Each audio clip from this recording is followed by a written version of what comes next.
आज हम लोग चैप्टर नंबर 12 यानी वृत्तों से संबंधित क्षेत्रफल के बारे में हम लोग क्या करेंगे, क्वेश्चन को देखेंगे अच्छा से, ठीक ना।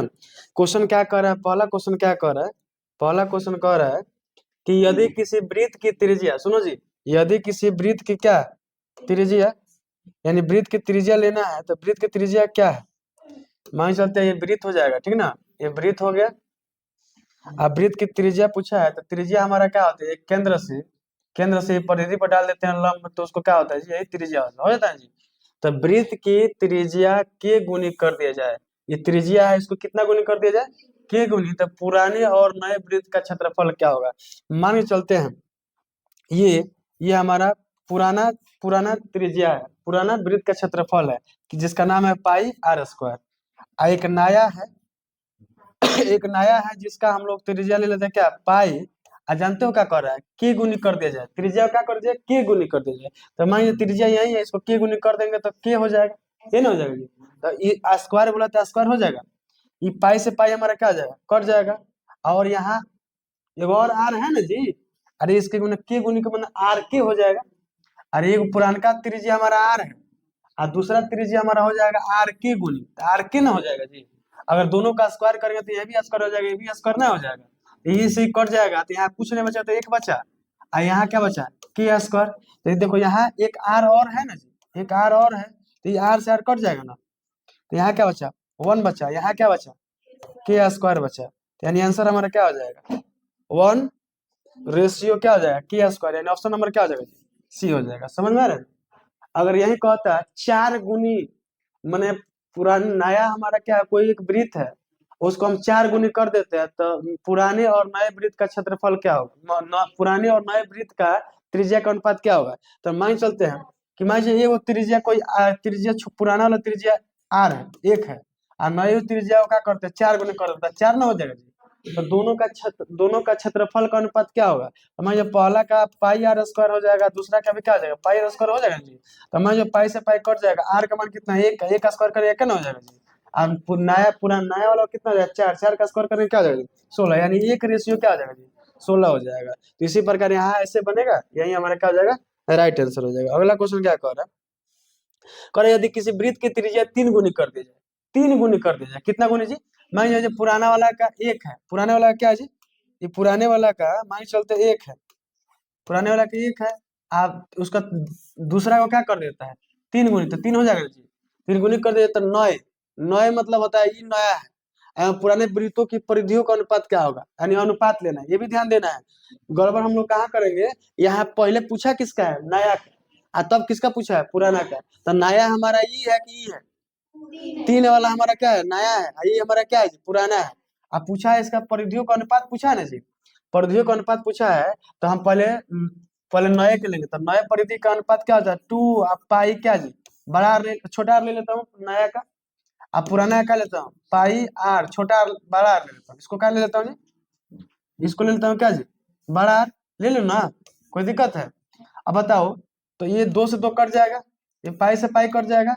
अब ये है नया, नया का परिधि का त्रिज्या कितना है, 3 है, और पुराना का कितना है, 1 है। तो 3 रेशियो क्या हो जाएगा जी, 1 हो जाएगा, 3 रेशियो क्या हो जाएगा जी, 1, यानी ऑप्शन नंबर क्या हो जाएगा जी, बी। समझ में आ रहा है। अगर यहाँ उल्टा कर देता, पहले पुराना रखता फिर नया, तो हम लोग उल्टा करते ना, 1 का अनुपात क्या हो जाएगा जी, 3। समझ में आ रहा है ना, बिल्कुल राइट। अगला क्वेश्चन क्या कर रहा है, अगला क्वेश्चन कर रहा है यदि अर्धवृत्त का व्यास दिया है, कोई अर्धवृत्त है, ठीक ना, जैसे मान लेते हैं अर्धवृत्त कोई लेते हैं, ठीक ना। तो अर्धवृत्त ले लेते हैं ऐसे अर्धवृत्त कैसे लेता है ऐसे, जैसे मान लीजिए ये अर्धवृत्त हो गया ना जी, ये अर्धवृत्त हो गया। अर्धवृत्त का व्यास बोल रहा था, यहाँ से यहाँ ना व्यास पूछा जी, दिया है। तो व्यास कितना दिया है, 14 सेंटीमीटर, कितना दिया जी, 14 सेंटीमीटर दिया है। और अर्धवृत्त की परिधि होगा, तो सबसे पहले पहले इसका त्रिज्या क्या होगा, तो त्रिज्या हमारा 7 है ना होगा जी, कितना त्रिज्या हो जाएगा 7। अर्धवृत्त की परिधि होता है पाई आर प्लस क्या होता है 2 आर। अर्धवृत्त की अर्धवृत्त अर्धवृत्त की परिधि, अर्धवृत्त की परिधि क्या होता है बोलो,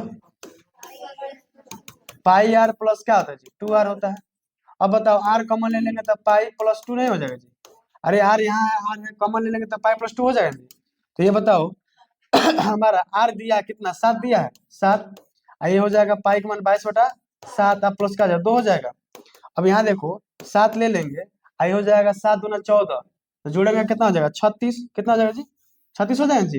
यानी 7 गुना, नहीं समझ में आया, यानी 7 दूना 14 हो जाएगा। अरे बट्टा का जोड़े से 7 में 14 हो जाएगा, 22 से 14 36, 36 बटा क्या हो जाएगा 7 हो जाएगा, 36 बटा क्या हो जाएगा जी 7। ये 7 से 7 कट जाएगा, आंसर कितना आ गया 36। आंसर कितना आ गया जी 36। अर्धवृत्त की परिधि क्या होगा 36, लेकिन यहाँ ऑप्शन थोड़ा गलत मिल गया है, ये ऑप्शन पूरा पूरा क्या है गलत है। आंसर हमारा क्या आ जाएगा 36 सेंटीमीटर हो जाएगा, ठीक ना। आगे बढ़ तो अगला क्वेश्चन क्या कर रहा है, अगला क्वेश्चन कह रहा है कि यदि 6 सेंटीमीटर त्रिज्या वाले एक वृत्त के त्रिज्या खंड का क्षेत्रफल ज्ञात करें जिसका केंद्रीय कोण क्या है। यहाँ देखो, ये देखो एकदम राइट है। ये क्या होगा, पहले एक वृत्त वृत्त है, ठीक ना, वृत्त ले लिए, वृत्त ले लिए जी। यहाँ त्रिज्या दे रहा है कितना, समझो सभी लोग, यहाँ कितना दे रहा है जी 6 सेंटीमीटर, त्रिज्या कितना दे दिया 6 सेंटीमीटर। तो त्रिज्याखंड का क्षेत्रफल ज्ञात करें, ये ना जी। तो ये बताया थीटा कितना दिया, थीटा थीटा हम लोग का मान कितना दिया 60 डिग्री दिया है। त्रिज्याखंड का क्षेत्रफल क्या होता है थीटा बाई 360 गुणा क्या जी पाई आर स्क्वायर। थीटा का मान दिया 60 दिया ना जी, बटा 360, अब पाई का मान क्या होता है 22/7, और त्रिज्या कितना दिया है 6 गुणा क्या दिया 6, यही ना होगा जी। तो ये हो जाएगा 6 का 36, और 6 से 6 कट जाएगा जी, और 6 दूना 12, 6 दूना 12 13, अब बटा 7 सेंटीमीटर का आ जाएगा स्क्वायर, यही हमारा क्या आ जाएगा जी आंसर हो जाएगा। समझ में आ रहा है ऐसे सिंपल क्वेश्चन है, ऐसे कभी भी क्वेश्चन देगा तो पूरा पूरा बनना चाहिए, ठीक ना। अगला क्वेश्चन क्या कह रहा है, अगला क्वेश्चन कह रहा है कि एक वृत्त के चतुर्थांश का क्षेत्रफल ज्ञात कर जिसकी परिधि दिया है। एक वृत्त है, एक वृत्त दिया, जैसे वृत्त है, ठीक ना, और चतुर्थांश का क्षेत्रफल ज्ञात करना है जिसका मतलब क्या दिया है परिधि दिया है। तो चतुर्थांश का मतलब क्या होता है, यानी वृत्त का चौथा हिस्सा। तो चलो ना चौथा हिस्सा ले लेते हैं, वृत्त का चौथा हिस्सा ऐसे ही ना होगा, ये हमारे केंद्र से गुजर रहा है ऐसे, ऐसे हो गया, होगा ना जी। ये हमारा चतुर्थांश हिस्सा, ये ले लेंगे, चाहिए ले लेंगे, चाहिए ले लेंगे, चाहिए ले लेंगे, ये नहीं बोला। तो चौथा हिस्सा का क्या दिया है, मैंने एक वृत्त की चतुर्थांश का क्षेत्रफल है जिसकी परिधि दिया है 22 सेंटीमीटर दिया ना जी। तो परिधि का क्षेत्रफल क्या होता है, परिधि क्या होता है 2 पाई, त्रिभुज का परिधि, वृत्त की परिधि क्या होता है 2 पाई आर, बराबर कितना दिया है पाई दिया ना जी, 22 दिया ना जी। तो देखो 2 गुण है, ये क्या हो जाए 22/7 गुणा क्या हो जाएगा जी आर, बराबर कितना हो जाए 22, ये 22 से 22 कट जाएगा जी। अब देखो ये आर बराबर कितना हो जाएगा, ये चला जाएगा यहाँ तो 7 हो जाएगा, अब बटा में कितना आ जाएगा 2 सेंटीमीटर निकल गया जी।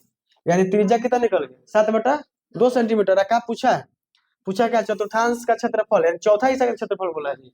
चतुर्थांश का क्षेत्रफल, वृत्त का क्षेत्रफल होता है पाई आर स्क्वायर, उसको चौथा कर देंगे तो 1/4 क्या आ जाएगा जी 4, 1/4 क्या आ जाएगा जी 4 पाई आर स्क्वायर, चतुर्थांश ना हो गया जी। अरे चौथा का मतलब चतुर्थांश हो गया, 1/4 ना होगा जी 1/4।